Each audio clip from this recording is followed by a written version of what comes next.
Social media বলো, Facebook বলো, Instagram বলো, ইউটিউব বলো, এই সাইটগুলোতে এই যে ব্যাপারটা এত বেশি বাড়ার কারণই হচ্ছে এখান থেকে একটা ইনকাম করবার একটা সুযোগ পেয়ে যাচ্ছে।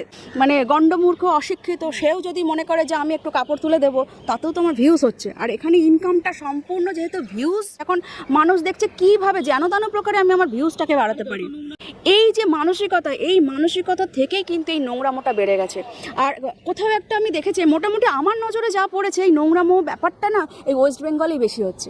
আমি একটু নিজের ঘরে যা জামা কাপড় থাকলাম সেটাই পরলাম, সেটা দিয়েই যদি একটু ধেই করে নাচন করে দিলাম, সেটা থেকেই যদি আমার এত টাকা যদি আমার ইনকাম হয়ে যায়, আমি কেন পরিশ্রম করতে যাব, তাই না? এবার বড় বড় ক্রিয়েটাররা তারা জামা কাপড় খুলে দিয়ে তারা কন্টেন্ট ক্রিয়েট করছে, তাদের কাছে সেটাই ঠিক।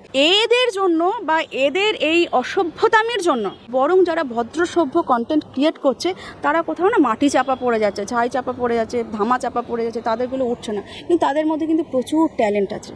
সে ট্যালেন্টগুলো কোথাও যেন এই ছাপড়িগুলোর জন্য কোথাও একটা যেন ট্যালেন্টগুলো যেন কোথাও অন্ধকূপের মধ্যে ঢুকে বসে আছে। এদেরকে তুলতে গেলে এই ছাপড়িগুলোকে আগে সরাতে হবে। বাংলা হান্টের আরও খবর দেখতে নজর রাখুন। বাংলা খবর মানেই বাংলা হান্ট।